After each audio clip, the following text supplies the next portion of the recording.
ನಾನು ನೇರವಾಗೇ ಕೇಳ್ತೀನಿ, ಡಾಲಿ ಅವರ ವಿರುದ್ಧ ಏನಾದ್ರು ಇಂಡಸ್ಟ್ರಿಯಲ್ಲಿ ಒಂದು ಗ್ಯಾಂಗ್ ವರ್ಕ್ ಮಾಡ್ತಾ ಇದೆಯಾ, ಅಥವಾ ಒಳ್ಳೊಳ್ಳೆ ಸಿನಿಮಾಗಳ ಎಲ್ಲಾ ಒಳ್ಳೊಳ್ಳೆ ಕಂಟೆಂಟ್ ಗಳ ಮೇಲೂ ಒಂದು ವರ್ಕ್ ಮಾಡೋದಕ್ಕೆ ಒಂದು ಗ್ಯಾಂಗ್ ಏನಾದ್ರು ಗ್ರೂಪಿಸಮ್ ಏನಾದ್ರು ಇದೆಯಾ ಅಂತ? I don't think so. ನಾನು ಎಲ್ರ ಜೊತೆ ಚೆನ್ನಾಗಿದ್ದೀನಿ. ನಾನು ಬಹಳ ಆರ್ಟ್ಫುಲ್ ಆಗಿ ಎಲ್ರಿಗೂ ವಿಶ್ ಮಾಡ್ತೀನಿ. ಎಲ್ಲರೂ ಬಹಳ ಚೆನ್ನಾಗಿ ತಪ್ಕೋತೀನಿ. ಯಾರ್ದೋ ಸಿನಿಮಾ ಇಷ್ಟ ಆದ್ರೂ ನಾನು ಬಹಳ ಖುಷಿ ಪಟ್ಟದ್ರ ಬಗ್ಗೆ ಮಾತಾಡ್ತೀನಿ, ಪೋಸ್ಟ್ ಮಾಡ್ತೀನಿ. ಸೊ ಇದರಿಂದ ಸಮಸ್ಯೆ ಬರ್ತಾ ಇದೆ ಗೊತ್ತಿಲ್ಲ ನನಗೆ. ಅದು ಅಲ್ಲ, ನನ್ನ ಪ್ರಕಾರ ಅಂದ್ರೆ ಒಂದ್ ಹೇಳ, ನಾನು ಆತರ ತುಂಬಾ ಹೇಳ, ಆತರ ಏನಾದ್ರು ಇದ್ರೆ ಪ್ಲೀಸ್ ದಯವಿಟ್ಟು ಬಂದು ಸ್ಟ್ರೈಟ್ ಆಗಿ ಫೈಟ್ ಮಾಡಿ. ನನಗೂ ಮಜಾ ಕೊಡುತ್ತೆ ಜೀವನ. ಈ ತರ ಫೈಟ್ ಮಾಡೋದ್ರಿಂದ ಏನಾಗುತ್ತೆ? ಅಟ್ಲೀಸ್ಟ್ ನನ್ಗೆ ಗೊತ್ತಾಗತ್ತಲ್ವಾ ನಾನು ಯಾರ ಜೊತೆ ಓಡಾಡ್ತಾ ಇದೀನಿ, ಯಾಕೆ ಓಡಾಡ್ತಾ ಇದೀನಿ ಅಂತ. ಇಲ್ಲಾಂದ್ರೆ ನಿಮ್ಗೂ ಮಜಾ ಕೊಡಲ್ಲ, ನಮಗೂ ಮಜಾ ಕೊಡಲ್ಲ. ಬಚ್ಚಿಕೊಂಡು ಆಟಾಡ್ತಾರೆ. ಏನಿದೆ ಅದು?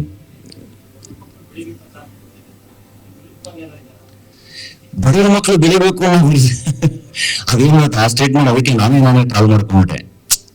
ಸಿ, ಅದು that's a very good statement ಆಯ್ತಾ. ಅದು ಬರೀ ಸ್ಟೇಟ್ಮೆಂಟ್ ಅಲ್ಲ, ಅದು ಯಾರೇ ಆದ್ರೂ ಇಲ್ದವರು ಬೆಳಿಬೇಕು ಅನ್ನೋದು, ಅದು ಪದೇ ಪದೇ ಎಕ್ಸ್ಪ್ಲೇನ್ ಮಾಡ್ಬೇಕಲ್ಲ ಅನ್ನೋದೇ ಇವತ್ತಿನ ದೊಡ್ಡ ದುರಂತ.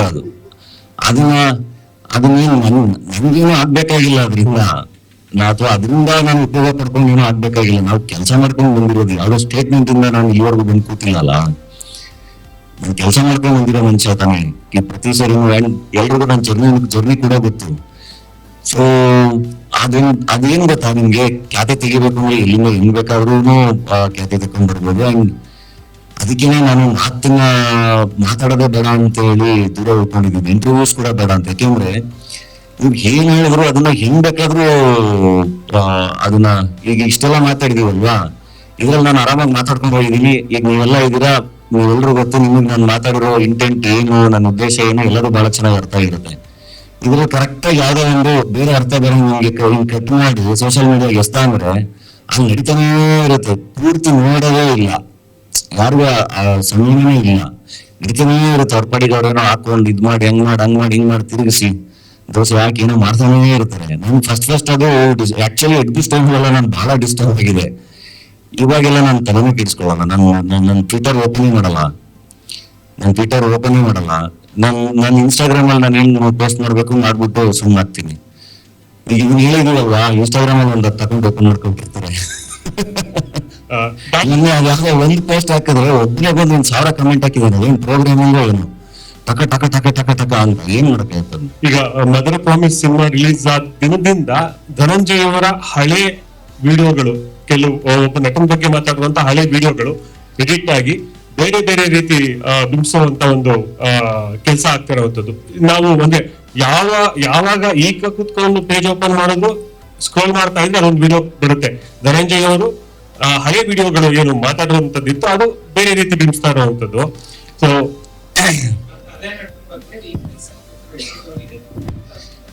ಓಕೆ, ಅದು ನೀವು ದರ್ಶನ್ ಸರ್ ವಿಚಾರ ಕೇಳ್ತೀರಿ, ಸ್ಟ್ರೇಟ್ ಆಗಿ ಕೇಳಿ. ಇದೇನಾಗುತ್ತೆ ಗೊತ್ತಾ, ಫಸ್ಟ್ ಒಂದು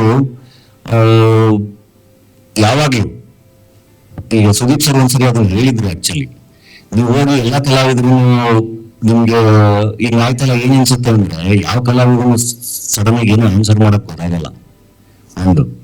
ಸೊ ಹೌದು, ಇವಾಗ ನೀವು ಹೇಳ್ತಿರೋದು ವಿಡಿಯೋ ನಾನೀಗ ಮೊನ್ನೆ ಆಕ್ಚುಲಿ ನಮ್ಮ ರಂಗಭರದ್ವಾಜ್ ಕೇಳಿರೋದಕ್ಕೆ ಹೇಳ್ತಿದ್ದೀರಲ್ವಾ. ಈಗ ನಂದು ಕೋಟಿ ರಿಲೀಸ್ ಇದೆ ಆಯ್ತಾ. ಆ ರಿಲೀಸ್ ಎಲ್ಲ ಬಿಟ್ಬಿಡಿ.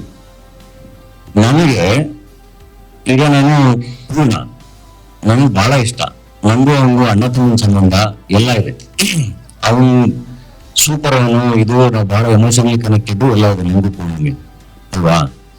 ಸೊ ನಿಮ್ಗೂ ಇರುತ್ತೆ, ನಿಮ್ದಾರ ಫ್ರೆಂಡ್ಸ್ ಇರ್ತಾರೆ, ನಿಮ್ದಾರ ಅಣ್ಣ ಇರ್ತಾರೆ, ನಿಮ್ದಾರ ತಮ್ಮ ಇರ್ತಾರೆ, ಎಲ್ಲ ಇರ್ತಾರೆ.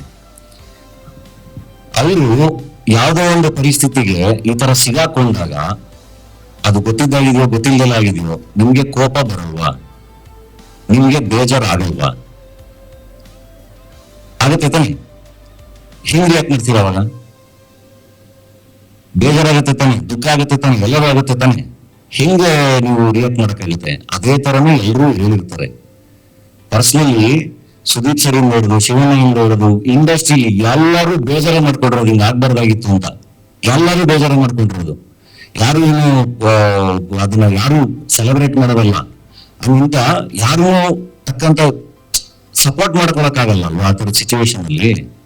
ಸೊ ಅದಕ್ಕೆ ಕಾನೂನು ಇದೆ, ಇನ್ನೊಂದಿದೆ, ಮತ್ತೊಂದಿದೆ, ಅದನ್ನೇ ಮಾತಾಡಿರ್ತೀವಿ, ಅದನ್ನು ಮತ್ತೆ ಬೇರೆ ಬೇರೆ ಬೇರೆ ಬೇರೆ ತರ ಅದನ್ನ ಕನ್ವೆ ಮಾಡಿರ್ತಾರೆ.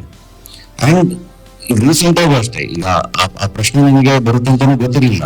ಸಡನ್ ಆಗಿ ರಂಗನಾಥ್ ಭರತ್ ಸರ್ ಕೇಳಿದಾಗ ನಾನು ಯಾವ್ದನ್ನು ಸಪೋರ್ಟ್ ಮಾಡ್ಕೊಂಡು ಎಲ್ಲ ಮಾತಾಡಿಲ್ಲ, ನನ್ನ ಪ್ರೀತಿನ ನಾನು ಮಾತಾಡಿರೋದು. ಅಂದ್ರೆ ನನ್ ಕೈ ಏನ್ ಮಾಡಕ್ ಸಾಧ್ಯ, ಟೈಮ್ ಟ್ರಾವೆಲ್ಗೆ ಅವಕಾಶ ಸಿಕ್ಕರೆ ನಾನು ಚೇಂಜ್ ಮಾಡ್ತೀನಿ ಅಂತ ಹೇಳಿರೋದು. ಅದ್ ಬಿಟ್ಬಿಟ್ಟು ನಾನು ಇವಾಗ್ಲೂ ನಾನು ಇದೇ ಹೇಳೋದು, ಅಂದ್ರೆ ಅದೇನಾಗಿದೆ ಕಾನೂನಾತ್ಮಕವಾಗಿ ಏನಾಗ್ಬೇಕು ಅದಾಗಿ ಅದರಿಂದ ಎಲ್ಲ ಚೆನ್ನಾಗಿ ಆಚೆ ಬಂದು ಅದು ಖುಷಿನೇ ಆಯ್ತು. ಅದಕ್ಕೆ ಅಂತಾನೆ ಒಂದು ಸಿಸ್ಟಮ್ ಇದೆಯಲ್ಲ, ಅದನ್ನ ದಾಟ್ಕೊಂಡೇ ಬರ್ಬೇಕು ನಾವು ಯಾವ್ದೋ ಒಂದು ಸಿಚುವೇಶನ್ ಅಲ್ಲಿ ಸಿಗಾಕೊಂಡಾಗ. ಸೊ ಯಾರಿಗೂ ಪ್ರೀತಿ ಇಲ್ಲ, ಇನ್ನೊಂದಿಲ್ಲ, ಮತ್ತೊಂದಿಲ್ಲ ಅಂತಲ್ಲ. ಇನ್ನು ಒಂದ್ಸಗೆ ನಾನು ಇದನ್ನು ಮತ್ತೆ ಹೇಳಕ್ ಇಷ್ಟಪಡ್ತೀನಿ, ಇದನ್ನು ಅಷ್ಟೇ. ಇವಾಗ ಈ ಪ್ರಶ್ನೆ ಬಂತಲ್ಲ, ಇದಕ್ಕೂ ನಮ್ಮ ಸಿನಿಮಾಗಳಿಗೂ, ಸಿನಿಮಾ ಇನ್ನೊಂದಕ್ಕೂ ಮತ್ತೊಂದಕ್ಕೂ ಎಲ್ಲ ಸಂಬಂಧ ಇಲ್ಲ. ಕೆಲಸಗಳಿಗೂ, ನಾವು ಮಾಡ್ತಿರೋ ಸಿನಿಮಾಗಳಿಗೂ ಇದಕ್ಕೂ ಸಂಬಂಧ ಇಲ್ಲ. ಅದನ್ನೇ ಮತ್ತೆ ಇಟ್ಕೊಂಡು ಇಲ್ಲ ಇವಾಗ ಏನೋ ಇವರು ಅಪೀಸ್ ಮಾಡಕ್ ಟ್ರೈ ಮಾಡ್ತಿದಾರೆ, ಇಲ್ಲ. ನಮ್ಗೆ ಪರ್ಸನಲ್ ಆಗಿ ನಮ್ಗೆ ಏನ್ ಎಮೋಷನ್ ಇರುತ್ತೆ, ನಮ್ಗೆ ಏನ್ ಸಂಬಂಧಗಳು, ಒಬ್ಬ ಅಭಿಮಾನಿಗೂ ಒಬ್ಬ ಕಲಾವಿದನಿಗೂ ಏನ್ ಸಂಬಂಧ ಇರುತ್ತಲ್ಲ, ಹಂಗೆ ಕಲಾವಿದರಿಗೂ ಅದೇ ತರದ ಸಂಬಂಧ ಇರುತ್ತೆ, ಅದೇ ತರದ ಕನೆಕ್ಷನ್ ಇರುತ್ತೆ. ಅಂಡ್ ನಾವು ಕೂಡ ಅಭಿಮಾನಿಗಳಾಗಿ ಅವ್ರಿಗೆಲ್ಲ ನೋಡ್ಕೊಂಡು ಬಂದಿರ್ತೀವಿ, ನಮಗೂ ಅದೇ ಕನೆಕ್ಷನ್ ಇರುತ್ತೆ. ನಿಮ್ಗೆ ಬೇಜಾರಾಗಿರುತ್ತೆ, ನಿಮ್ಗೆ ಕೋಪ ಬಂದಿರಿ, ಯಾಕೆ ನಿಮ್ಗೆ ಯಾರಿಗೂ ಕೋಪನೇ ಬಂದಿರಲ್ಲ ಫ್ಯಾನ್ಸ್ಗೆ ಹಿಂಗಾದಾಗ, ಈ ತರ ಸಿಚುವೇಶನ್ ಹಿಂಗೆ ಮಾಡ್ಕೋಬಾರ್ದಾಗಿತ್ತು ಅಂತ ಅನ್ಸಿರಲ್ವಾ, ಹಂಗೆ ನಮ್ಗೆ ಅನ್ಸಿರುತ್ತೆ. ಸೊ ಅದು ಪರ್ಸನಲ್ ಕನೆಕ್ಷನ್ ಇದ್ದಾಗ ಮಾತ್ರ ಅನ್ಸೋದು. ಸೊ ಪ್ರತಿ ಸರಿನೂ ಪ್ರತಿಯೊಂದನ್ನು ಬೇರೆ ಬೇರೆ ತರ ಬಿಂಸಿ ಅದೆಲ್ಲದನ್ನು ಇಡೀ ಒಂದು ಆಸ್ ಎ ಇಂಡಸ್ಟ್ರಿ ಅದನ್ನ ಬಹಳ ನೆಗೆಟಿವ್ ಆಗಿ ಅದು ಆಗ್ಬಿಟ್ಟಿದೆ. ಹಂಗ ಆಗ್ಬಾರ್ದು ಅದು. ನೀವು ಮತ್ತೆ ದರ್ಶನ್ ಸರ್ ಒಟ್ಟಿಗೆ ಕೆಲಸ ಮಾಡಿದೀರಾ, ಒಳ್ಳೆ ಒಡನಾಟ ಇದೆ. ಆದ್ರೆ ದರ್ಶನ್ ಅವರ ಫ್ಯಾನ್ಸ್ ನಿಮ್ಮಲ್ಲಿ ಕೋಪ ಮಾಡ್ಕೊಂಡ್ರು, ನೀವು ನೇರವಾಗಿ ಏನಾದ್ರು ಹೇಳ್ಬೋದು ಅವ್ರು? ಅಲ್ಲ, ಅದು ನಾನು ಒಬ್ಬ ಅಭಿಮಾನಿ ಅಲ್ವಾ, ನಾವು ಅದನ್ನ ತುಂಬಾ ಸರಿ ಎಲ್ರಿಗೂ ಅದು ಹೆಂಗ್ ಹೇಳೋದು, ಅಂದ್ರೆ ಅದನ್ನ ವಿಟ್ನೆಸ್ ಮಾಡಿದಾರಲ್ವಾ.